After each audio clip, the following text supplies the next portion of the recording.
Attention, mesdames et messieurs, les 5 colères de Carlos.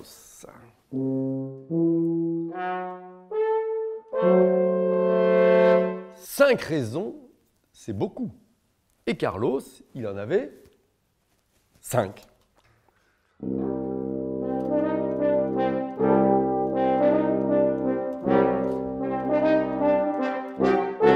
Il y a 3 messieurs qui nous a fait un spectacle de marionnettes. Et puis après, ils ont fait de la musique, ils nous ont posé des questions. Vous êtes un petit peu nos cobayes, notre public cobaye.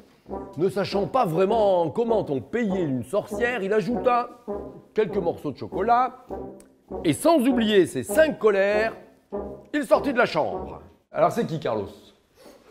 Alors qui c'est qui va me dire? C'est toi.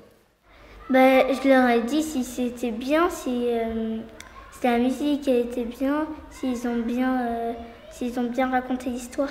Effectivement, on n'est plus enfant, donc il y a des choses que nous on comprend, que les enfants ne comprennent pas, et inversement, des petits détails qu'ils perçoivent. Et finalement, de faire toute la création avec à chaque fois leur retour, leur regard, pour nous c'est important parce que du coup, il y a des fois on se pose des questions, on se dit il faut vraiment bien expliquer parce qu'ils ne comprendront pas là, et en fait ils comprennent instantanément et finalement il n'y avait pas besoin de rentrer dans une grande mise en scène très compliquée. Et inversement, des petits détails, nous tout à l'heure il y avait l'annuaire téléphonique, ça nous paraît évident, et forcément ça n'existe plus les annuaires téléphoniques et ça demande une petite explication. C'est comment ton prénom? Ouais. Léo. Léo. Alors si par exemple je ne sais pas le numéro de téléphone de Léo, je prends l'annuaire téléphonique, je cherche A, B, C, D, E, F, G, H, I, J, K, L, M, N, O, P, Q, R, S, T, U, V, L, L, E, Léo. Où diable est-elle passée? Que vais-je faire sans elle?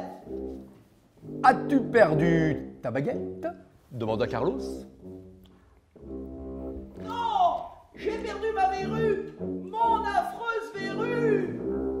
Les marionnettes, il y en a une qui avait perdu une verrue et elle a dit part au petit garçon parce qu'elle avait peur qu'il marchait sur la verrue.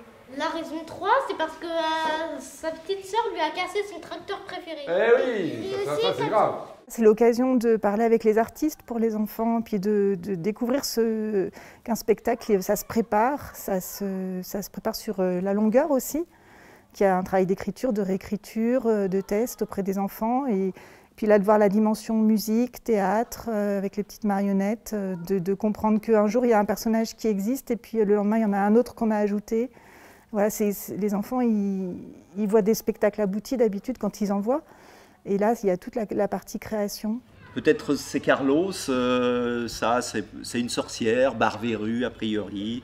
On a peut-être une autre sorcière. On dégage des personnages petit à petit. J'ai bien aimé quand il y avait une sorcière qui était sur le toit, elle jouait avec des briques qui étaient sur le toit, c'était rigolo. Ils ont été très satisfaits, ils ont l'impression effectivement de participer à la fabrication du spectacle. Voilà, ça leur a plu. Et puis ils ont aussi l'impression d'assister à un spectacle, d'être simplement public, donc spectateurs, ça leur va bien aussi. Ils étaient très enjoués de ce spectacle. Ah oui, c'était trop bien. Moi-même, j'allais faire ça quand je serai plus grande.